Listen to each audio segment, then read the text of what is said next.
Hi everyone. Today I'm reviewing Mark Galeotti's Putin's Wars. Dr. Galeotti is one of the world's leading experts on Russia, and in this book he lays out the journey of Putin to the war in Ukraine. We expect to learn more about the key figures from the transfer of power from Gorbachev and Yeltsin to Putin. The book is, of course, mainly about Putin's wars, but briefly covers events ahead of Putin and rapidly covers his progression from nobody to leadership of Russia. The book's divided into 5 parts. Part 1 covers the period before Putin, the First Chechen War, Gorbachev and Yeltsin. Part 2 covers Putin's rise, how he climbed to power, his priorities whilst in power, the Second Chechen War, war in Georgia, and changes to the military structure and approach. Part 3 is titled The New Cold War, the wars in Crimea, the Donbass region, and Syria.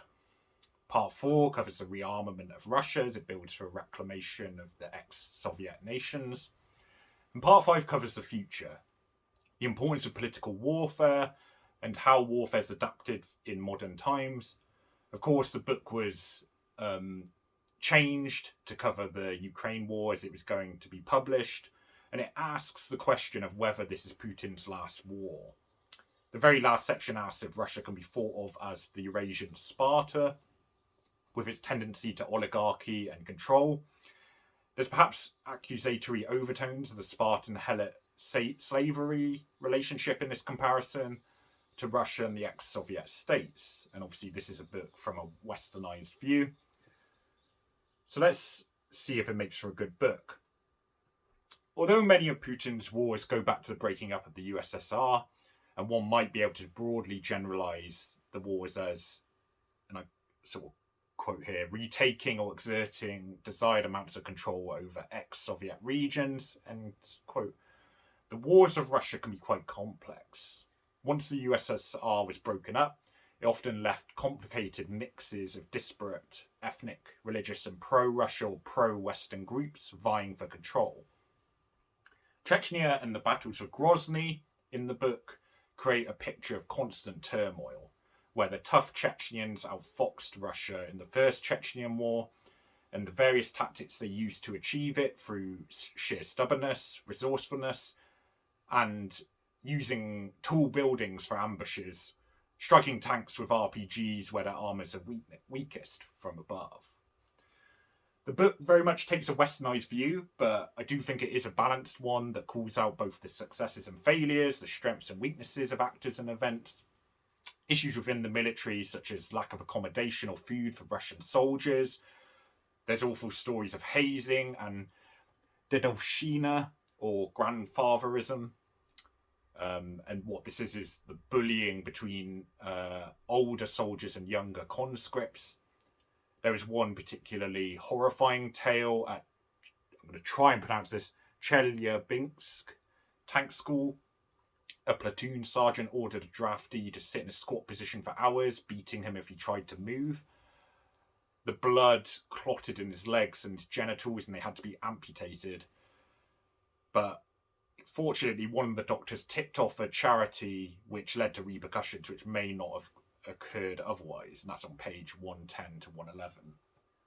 So it really does get into some of the nitty gritty and even on unwholesome details. But the book's detailed. It contains many names of ministers, their roles, who was commanding what, detailed exploration of military forces and vehicles in usage at different times.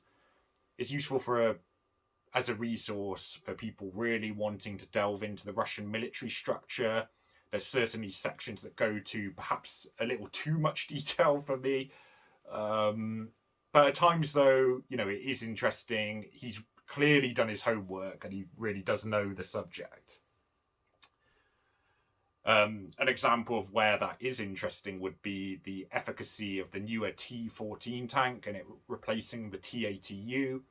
Galeotti is great at exploring the repercussions of both the flaws of the T-14, reliability, its high cost, and the vested interest of buying from, I'm going to butcher this pronunciation, Ural Vagonzavod, due to a tank foreman Igor Kolmanskik.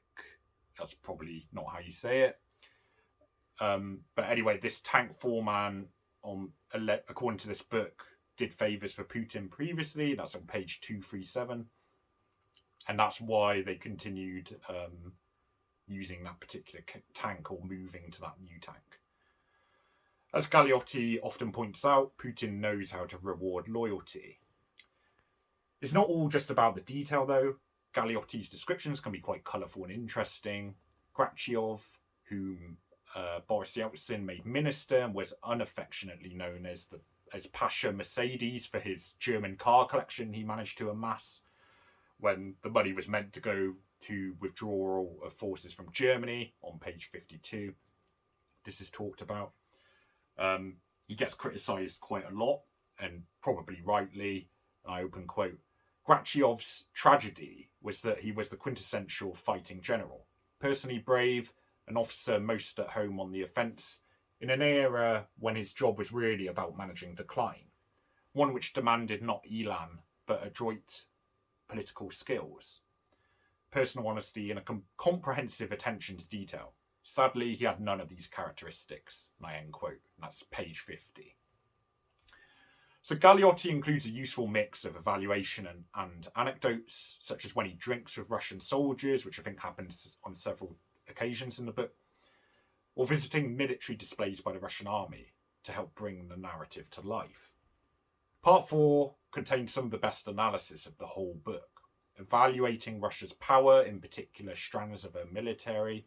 Land, sea, air, nuclear power are all considered, as are various other aspects. The Russians have strengthened the longer range of their artillery. They leaned heavily on the paratrooper regiments in the Chechen wars. And the section about the Spetsnaz contrasted the popular image with the reality of this force. And I open quote, their name is a contraction of Specjalnoye Nazначenia, of special designation or of special purpose. This is quite a significant detail. They are not special forces as such in the Western sense, which places the emphasis on the specialness of the operators themselves. Instead, what is distinctive is the special role which is assigned to these troops. After all, until recently, many or even most Spetsnaz have been conscripts, and while more special than regular soldiers, even paratroopers and the like, they can hardly be considered in the same elevated terms as the Western elite forces with which they are often misleadingly compared, such as Britain's SAS or America's SEALs and Green Berets. End quote. And that's page 289.